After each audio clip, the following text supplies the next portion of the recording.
Today, I'm gonna go over my 11 passive income streams that make me over $20,000 in profit per month. I'm gonna rate each of them based on how hard it is to start, make $100 per month, and maintain. By the end of this video, you'll have some new passive income ideas to pursue. Let's begin. First on the list, storage. I run a full-service storage company that picks up, stores, and delivers items for customers. Storage is an incredibly passive income stream. We literally put items in our facility, let them sit there, and take in tens of thousands of dollars every month. That's it. Very straightforward and easy. Well, at least when it comes to the storage aspect. The other parts, not so much. To start, I'm gonna rate storage 5 out of 5. It is insanely hard to get off the ground. You need tons of money to buy or lease a facility, and if you provide moving services like my company, you have to deal with physical labor, trucks, equipment, employees, schedules, and headaches. I wanted to start this video with storage to illustrate that there's not really such a thing as passive income, at least not in the way that most people define it, that it's income that can be easily made with little to no effort. That's a lie. The true definition of passive income is income that is made passively, but only after a good amount of upfront work and ongoing maintenance. To make $100 per month, I'm gonna rate storage 2 out of 5. You'll need to do some marketing to fill up the facility, but once you have your first few customers, it'll be pretty quick to hit that number. Storage ain't cheap. To maintain, I'm gonna rate storage 3 out of 5. As I mentioned, storing items is incredibly passive. However, most items aren't stored forever, so there is work to be done to continuously acquire new customers. For my company, that work is mainly marketing and moving. Thankfully, we've implemented various systems and processes to automate our marketing and reduce the amount of moving we have to do. Moving on to a passive income stream that's much more accessible to everyone is HISAs, otherwise known as high interest savings accounts. These aren't your ordinary savings account that give you a mere 0.5% interest. I'm talking about the ones that give you 4, 5, 6% interest. HISAs are my go-to way to earn passive income with any short-term savings that I have, as it earns me guaranteed money that I can withdraw at any time. To start, I'm gonna rate HISAs 1 out of 5. It's super easy to open one. There are many financial institutions out there with HISAs, including your current bank, I bet. Although if you want to access the highest interest rates offered in the market, you may need to join another financial institution. To make $100 per month, I'm gonna rate HISAs 3 out of 5. The catch to this almost perfect passive income stream is that you need money to make money. To reach $100 per month in passive income at a 5% annual interest rate, you need $24,000 saved up. That's a decent stack you need to have just lying around. To maintain, I'm gonna rate HISAs 1 out of 5. Once your money's in there, there's nothing else you need to do. At the most, you might transfer your savings to another financial institution to chase higher rates or promotions, but that's up to you. As a YouTuber, I make money from Google AdSense, which is YouTube's advertising program. Every time you see an ad on one of my videos, YouTube pays me a certain amount of ad revenue. Currently, I make thousands of dollars of passive income every month from the views I get. To start, I'm gonna rate Google AdSense 3 out of 5. Starting a YouTube channel is ridiculously simple. You create an account and you're off to the races. But to start earning money from Google AdSense, you'll need to qualify for YouTube's partner program, and that is much harder to do. To be eligible for monetization, your channel needs 1,000 subscribers and 4,000 watch hours in the last 12 months, or 10 million views with shorts in the last 90 days. Neither of those are easy feats. Once you do meet those requirements though, you'll be able to monetize your channel and start earning money from your views. To make $100 per month, I'm gonna rate Google AdSense 4 out of 5. Getting monetized is just the first step. You'll need to consistently get a lot of views. How many views? If we use the average RPM of $2, aka you get paid $2 for every 1,000 views, it comes out to 50,000 views per month. That's a lot. Fortunately, the more videos you put out, the easier it'll be to reach that amount, as having more videos exposes your channel to more views. To maintain, I'm gonna rate Google AdSense 2 out of 5. Once your videos are up on YouTube, you can sit back and relax. Google AdSense will do its thing and you'll passively earn money for as long as you get views. Now, views on videos typically die down over time, so you'll still need to continue posting videos to keep things up. If you're a current or aspiring content creator and want to know the best ways to get views on social media right now, I've linked in the description a global social media trends report that you can download for free. It explores the latest top trends and opportunities in social media, including the best performing content types, the best times to post, and a bunch more valuable data to help you make money with content. This free report was made by HubSpot. A big thanks to them for sponsoring this video. And speaking of sponsors, number 4, brand sponsorships. I work with brands to promote their products and services through YouTube, Instagram, and TikTok, and make up to tens of thousands of dollars a month doing so. Now, you could argue that brand sponsorships aren't a passive income stream, because when a brand sponsors you, you have to actively create new content for them. However, depending on how you look at it, it is in a way passive. As a YouTuber, I create videos. Now, whether I have sponsors lined up or not, I'm still going to be creating videos. It's something I'm already going to do, so brand sponsorships don't really create much additional work for me other than some small changes in the script and editing. To start, I'm going to rate brand sponsorships 3 out of 5. It may take a while to land your first sponsor. You not only have to create content, but you have to build your following to a big enough size to attract them in the first place. Most importantly, your content needs to be sponsorable. What I mean by that is that your content has an audience that is desired by many sponsors. For example, you might have an Instagram account that posts memes. Unfortunately, meme content is not very sponsorable because its audience is quite broad and there's just not much money to be made from them. Now compare that to tech or makeup content. These types of content are way more sponsorable because their audiences are specific, they have money to spend, and they're usually more willing to spend, especially if their favorite influencer is telling them to buy something. To make $100 per month, I'm going to rate brand sponsorships 3 out of 5. Its difficulty will be different for every content creator. Numerous factors can influence how much you get paid, such as your niche, audience, views, number of followers, conversion rate, reputation, and more. To maintain, I'm going to rate brand sponsorships 4 out of 5. You essentially have to maintain your level of success as a content creator. This means creating good content, getting views, and continue being sponsorable. Honestly though, even if you check off those boxes, you still might not be guaranteed a consistent flow of sponsors. You might have no choice but to seek brand sponsorships out yourself or join a talent agency to help you find sponsors. I'm fortunate enough to be at a point in my career where I rarely need to reach out to sponsors. Sponsors usually email me first, which makes things very passive and keeps my schedule full. To help create stability, I also sign long-term multi-video deals. Number 5, print on demand. Print on demand is a process where you get a company to print custom products for you, only when you make a sale. There's no need to handle the inventory, printing, packaging, or shipping. They do it all for you, which means it is very passive. There are all kinds of products you can sell using print on demand. I've sold custom t-shirts, hoodies, wall art, mugs, ornaments, and plenty more. To start, I'm going to rate print on demand 2 out of 5. All you need to do is pick a print on demand service like Printful, select a product from their catalog, and add a design.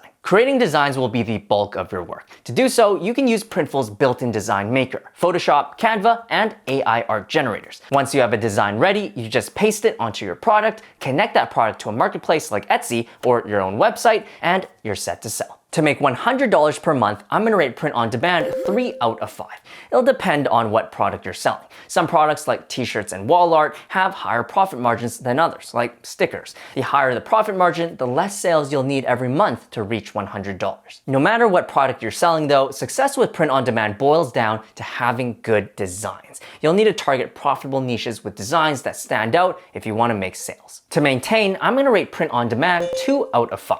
Once your custom product is up for sale, your print-on-demand service will take care of everything from here on out. The only maintenance work you'll need to do is marketing and making more designs to serve more customers and boost sales. Number 6, marketing agency. I offer services like marketing, content creation, copywriting, and social media management, and have made tens of thousands of dollars doing it. It started as an active income stream, with me putting in hours to offer those services myself. However, I've since turned it into a passive income stream by implementing 2 big changes. The first is outsourcing. Hiring workers has completely freed me from daily operations, and now I spend maybe just a few hours a week on it. The second is AI. It has automated all of our copywriting. We use ChatGPT and HubSpot's Campaign Assistant. This free tool is particularly great because it's specifically designed to generate copy for social media, ads, landing pages, and emails. To start, I'm going to rate marketing agency 4 out of 5. While starting a marketing agency doesn't take much, you basically just need a website and an email address, it's much harder to get to the stage of having one that's passive. Unless you immediately start with outsourcing, which I don't recommend, especially if you don't have expertise on what you're outsourcing,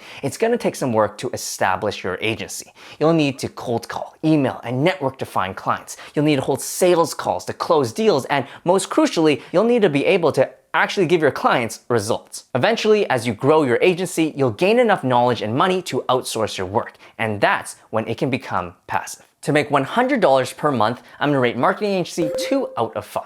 While it depends on the services you offer and prices you charge, I'd say it only takes 1 or 2 clients to hit that $100 per month mark. The key is to make sure your revenue covers your outsourcing expenses. To maintain, I'm gonna rate marketing agency 3 out of 5. Outsourcing can take the day-to-day tasks off your plate, but you'll still need to manage your workers and review their work from time to time. Additionally, if you want to expand your agency, you'll need to continue bringing in new clients while keeping your existing ones happy. My agency is not taking on new clients right now, so I'd say mine is much more passive than most. Number 7, affiliate marketing. Affiliate marketing is when you promote a product or service using a link and earn a commission for each sign up or purchase that you generate through. There are many ways to share these affiliate links: paid ads, blog posts, websites, and most commonly, social media. For my affiliate links, I list mine in my YouTube video descriptions, and by simply doing that, I earn hundreds of dollars every month from their conversions. To start, I'm gonna rate affiliate marketing 1 out of 5. There are thousands of affiliate programs out there that you can sign up to for free, like Amazon and Shopify. They'll give you a link to share, and then it's up to you to share. To make $100 per month, I'm gonna rate affiliate marketing 3 out of 5. Its ease depends on what you're promoting. Every affiliate program is different. Some pay per sign up, per purchase, per click. Some pay a few dollars, some pay a few hundreds of dollars. All of those variables will impact the road to $100 per month. I will say, typically, the more lucrative a product or service is, the more its affiliate program will pay. For example, anything related to business and finance. If you want to hit $100 quickly, hunt for those types of products and services. To maintain, I'm going to rate affiliate marketing 3 out of 5. While the affiliate links themselves are maintenance free, converting people through them every month can be a challenge. You'll need to consistently bring traffic to your link through ads or posting content. To reduce the workload, I suggest promoting affiliate links through evergreen content.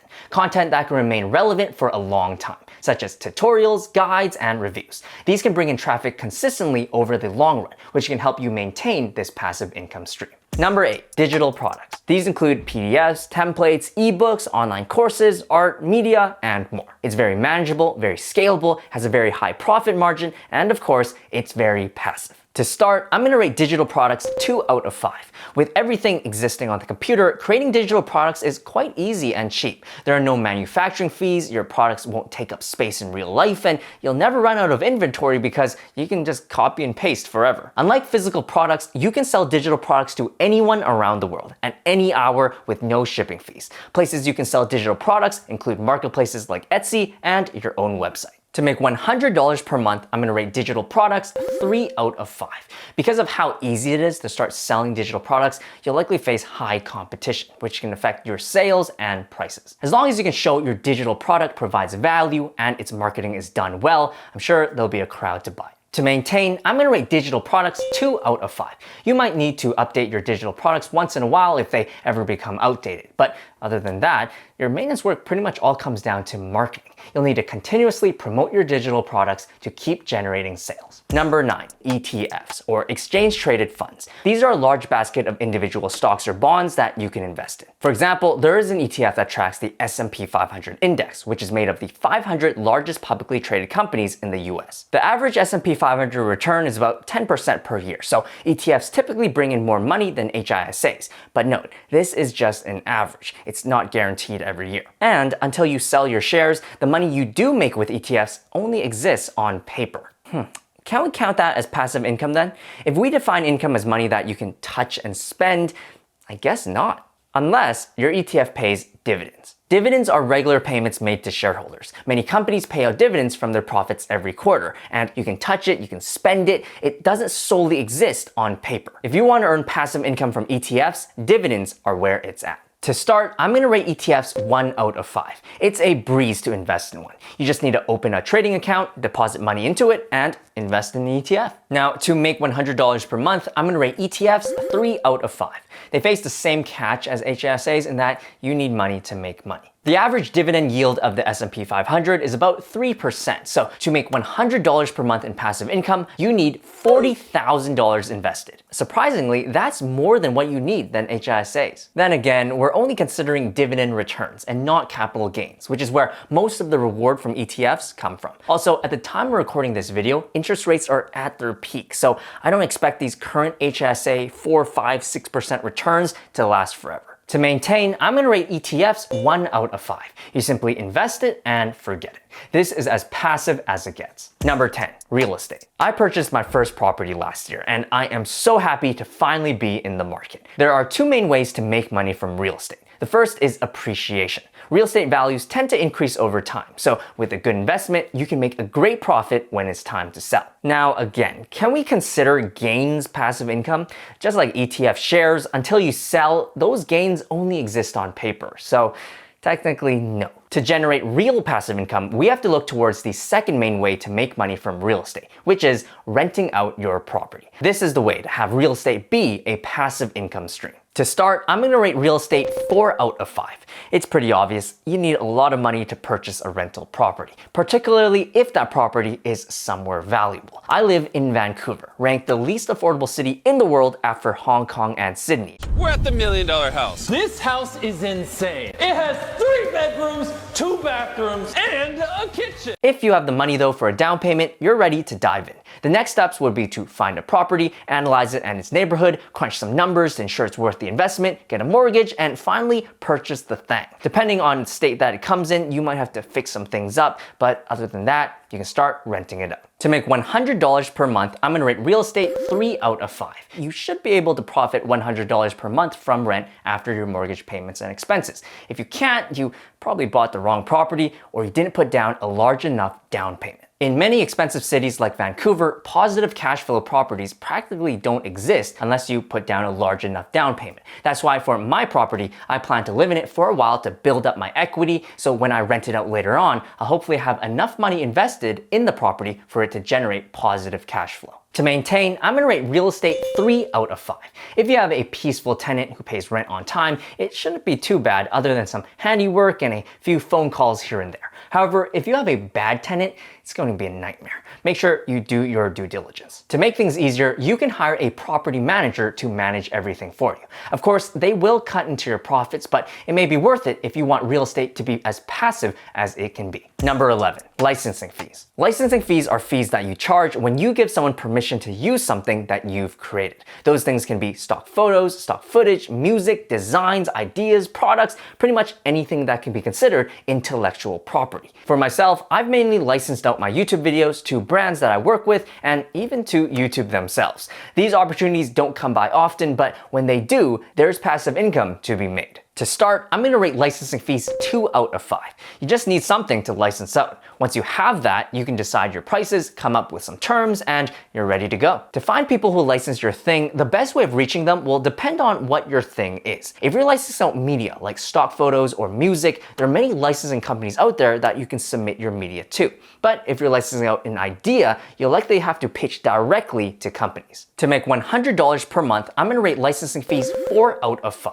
Having something to license out is easy. Convincing someone to license it is hard. Think about it. Someone needs to consider your thing so valuable and unique that they're willing to pass on all other alternatives to pay you to use your exact thing. That can be rare. However, if you're lucky, you might just get a licensing request. And when that happens, earning $100 should be no problem. To maintain, I'm gonna rate licensing fees 2 out of 5. There's not much you need to do after you've licensed out your thing. You just passively take in the cash until your license expires, based on your contract. And those are my 11 passive income streams. If you enjoyed this video, be sure to like it, subscribe if you haven't already, and peace out.